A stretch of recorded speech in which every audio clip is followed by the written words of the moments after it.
So, I'm not normally one to do like product reviews or unboxings or anything, but I did get a sample of the new Army Painter War Paint Fanatic set. Army Painter Fanatic Starter Paint Set. I'm gonna take it through the laps a bit.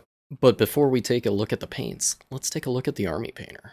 The Army Painter has been an industry leader in paint manufacturing since its founding at the turn of the century by Bo Penstoft and Jonas Fehring. Its large-scale operations can be seen rising above the scenic skyline of Scranton, Ohio. New developments in paint pigmentistry has allowed the Army Painter to redefine its classic paint line for a bright, technological future.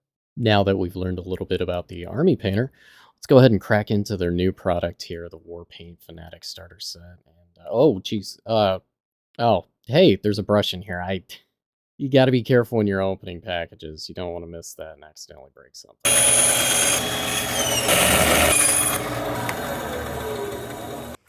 And once we take a look inside, we've got paints, we've got brushes, we've got an abridged painting guide here, how to use our paints. Got two different sizes of brushes.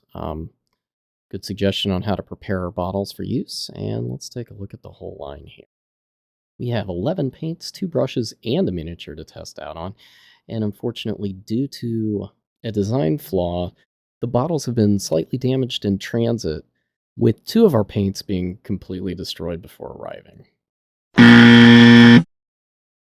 Next, we're going to look at the paint itself. This is the most important part of the paint consistency and application. So shaking it up, just covering the hole there, and it comes out pretty easy. Nice, creamy, smooth, just a little bit of water on the brush. Draws out nicely. Now, unfortunately, I don't have any primer, so we'll just raw dog it right on the Mini. And the paint sticks well, even without primer. So, hey, paint application, I'm going to give that a big yes. Next, I'm going to see how well it thins down using a little bit of Merlin's Magic Medium, which is a flow improver. Mixed a little bit of it, and it still has great application and flow. So I'm going to give that a big yes.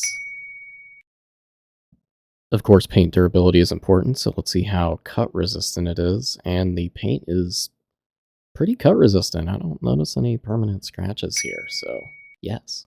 And let me amend my statement from earlier. Honestly, the bottles are pretty good. The paint comes out easily, but not quite as cut resistant as the paint itself.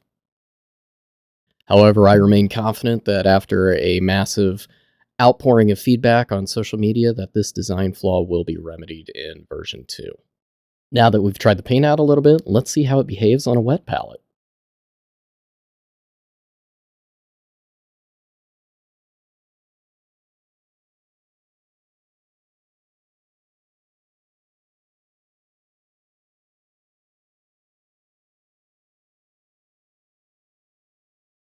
Getting a chance to try this out with a wet palette, it works. And how about with a wetter palette? Not so much. For our next test, we're going to see how heat resistant the new Fanatic paint is. After a few applications of direct heat, it holds up well.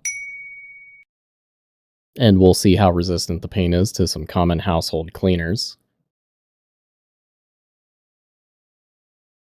Honestly, I'm pretty impressed. Let's try out one of my favorite techniques, wet blending. Yeah, it definitely wet blends. And of course, I have to test it out in an airbrush.